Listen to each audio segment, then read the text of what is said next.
Persian বিড়াল আর mix breed বিড়াল, এদের মিষ্টি চেহারা আর মিশুক স্বভাবের জন্য এই বিড়ালগুলো খুব ভালো লাগে আমার। সহজে এরা আমাদের মন জয় করে নেয়। তার তুলতুলে নরম লোম, বড় বড় চোখ আর লেজটা সবসময় এমনভাবে নাড়ে যেন মনে হয় সে কথা বলতে চাইছে। আমার পছন্দের পার্সিয়ান বিড়ালটি আলতো করে আমার বিছানায় লাফিয়ে উঠোর পর আমার বুকের কাছে এসে নরম করে ঘষা দিতে শুরু করলো। তার এই আদর মাখা ছোঁয়ায় আমার মনটা ভরে উঠল। আমি ধীরে ধীরে কফির মগটা সরিয়ে রাখলাম আর বিড়ালটিকে কোলে তুলে নিলাম। সে আমার কোলের ওপর গুটিসুটি মেরে বসলো যেন একটা নরম তুলোর দলা। আমি তার নরম লোমের ওপর হাত বোলাতে লাগলাম। বিড়ালটি তখন চোখ বন্ধ করে আরামে শব্দ করতে লাগলো, যেটাকে আমরা ঘর ঘর আওয়াজ বলি।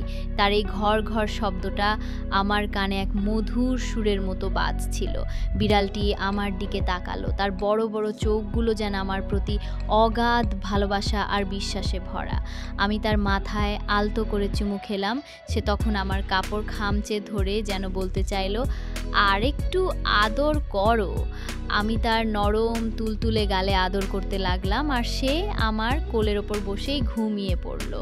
তার ছোট্ট নিঃশ্বাস আমার গায়ে এসে লাগছিল আর আমি অনুভব করছিলাম এক নিবিড় শান্তি।